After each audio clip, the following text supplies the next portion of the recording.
بسم اللہ الرحمن الرحیم۔ شروع اللہ کے نام سے جو بڑا مہربان نہایت رحم والا ہے۔ بسم اللہ الرحمن الرحیم۔ درس کا علم میراث کے اوپر دروس کا سلسلہ جاری ہے، اور اب ایک اہم مرحلہ ہے، اور وہ یہ ہے کہ میت اگر کوئی وصیت کر جاتا ہے اپنی زندگی کے اندر تو اس کی تکمیل کیسے کی جائے گی۔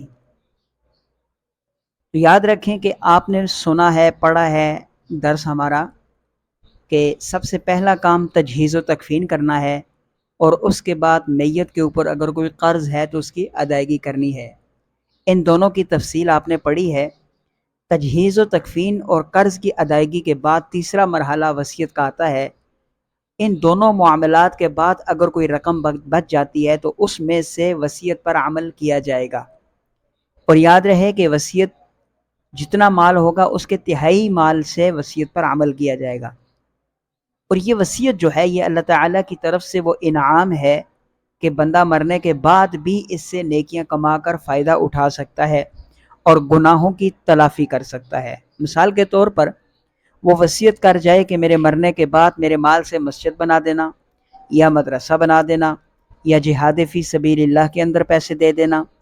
جس پر قرض نہ ہو، اس کے شرعی ورثاء بھی نہ ہو، تو وہ سارے مال کی وصیت بھی کر سکتا ہے کہ فلاں نیک کام میں لگا دیے جائیں۔ البتہ جس کے ورثاء ہوں گے اور وہ سارے مال کی وصیت کرتا ہے تو اس سارے مال کی وصیت پر اس کے مرنے کے بعد عمل نہیں کیا جائے گا، صرف تہائی مال کی وصیت پر عمل کیا جائے گا، اور تہائی مال ہی کی وصیت بھی کرے گا۔ کوئی شخص ان افراد کے لیے وصیت نہیں کر سکتا جن کو ان کی میراث میں سے حصہ ملنا ہے شرعاً۔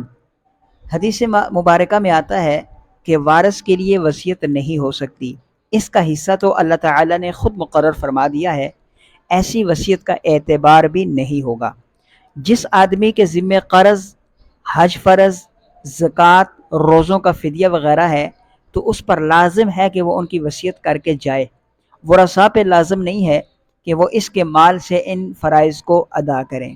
مالدار کو چاہیے کہ وہ وصیت لازمی کر جایا کرے تاکہ گناہ گار نہ ہو۔ اور یہ بھی یاد رکھیں کہ وصیت صرف اس مال یا چیز کی ہوگی جو اس کی ملکیت رہی ہو، مثلا پیسہ ہے، مکان ہے، جائیداد ہے وغیرہ۔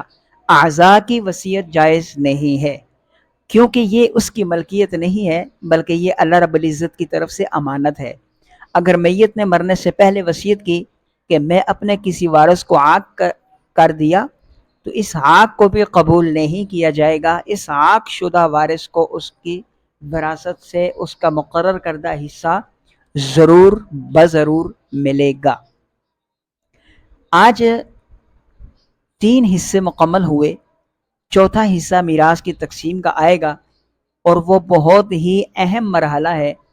اس میں ہم سب سے پہلے ذوی الفروض رشتہ داروں کے حصے نکالیں گے، اس کے بعد عصبات نسبی کے حصے نکالیں گے، اور اس کے بعد ذوی الارحام کے حصے نکالیں گے۔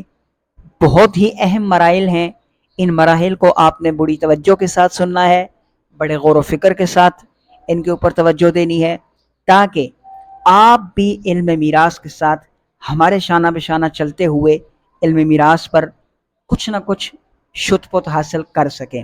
السلام علیکم ورحمۃ اللہ وبرکاتہ۔